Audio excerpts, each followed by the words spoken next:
First up in this round is Solidior, Ari Virtanen. Welcome. A little bit of applause, maybe. He just got 8 minutes. I'll arrange your slides. And here's this one. And that one. Right, thank you. Can you hear me? Obviously, yeah. Am I interfering anybody in the back? No, good. Right, 8 minutes, and the distance from Tijuana to Ushuaia is roughly about 14 hours non-stop flight. So the area to be covered is slightly big. Right, Latin America. When we think about the big market areas, like this morning we were told about the Asian smart city market. I don't believe there's not too many people that would predict that Latin America is one of the top areas where to be heading to. However, we talk about a massive business region. The whole Latin America is roughly about 630 million people.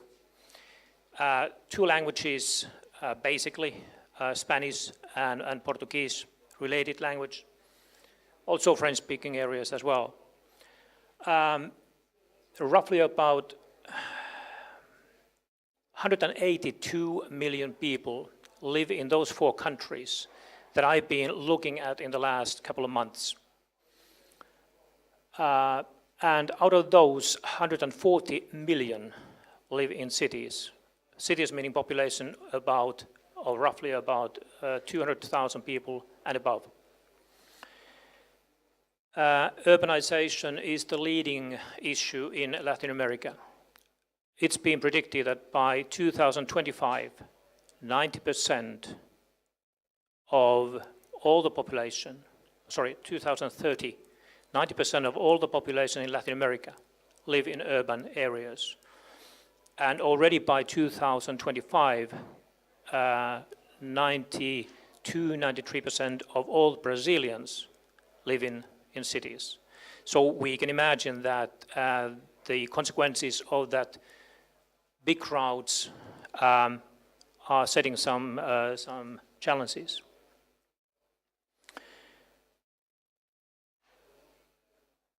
Right.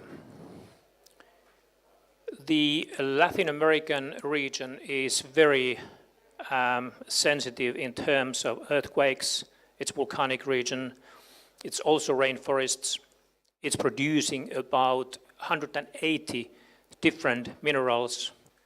It's the world's biggest silver producer.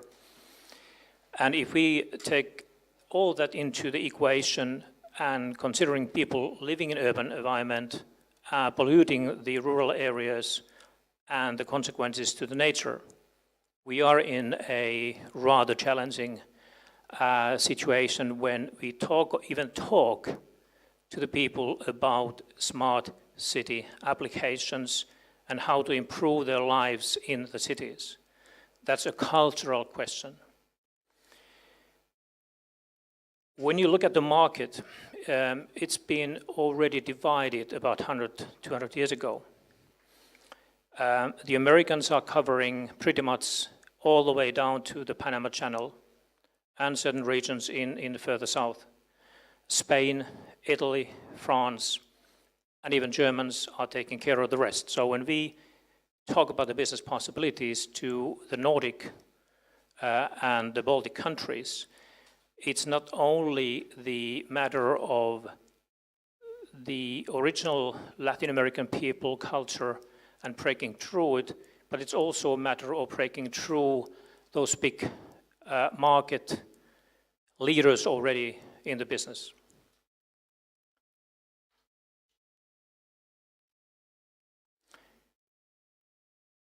I've been looking at the smart city issue and initiative pretty much from the application point of view.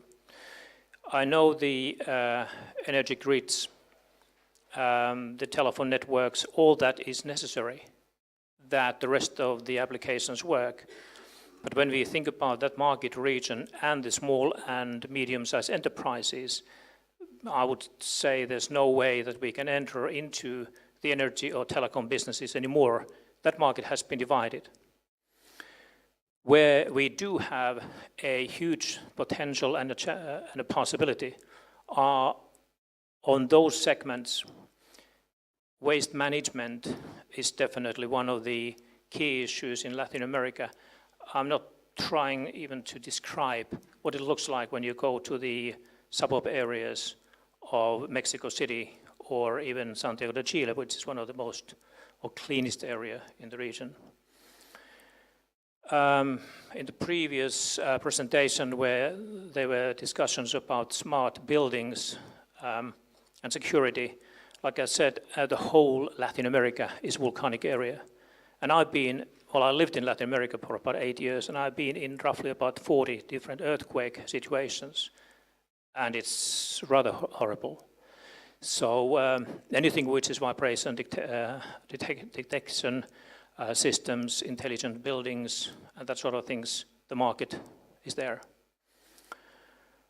Water consumption. The Latin Americans are already consuming pretty much the same amount of water as what we do in the European countries. The only difference is that they are cleaning about 10% of the water that is left out to the drains.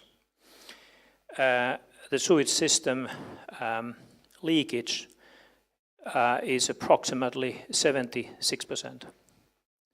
So for every 1,000 liters of water, natural water, 760 liters is contaminated and put back to the soil. E-learning, which is part of the new education regime in Latin America, there are already Finnish companies that have made their breakthrough in the learning and education system in Latin America. There's still place for tens and tens.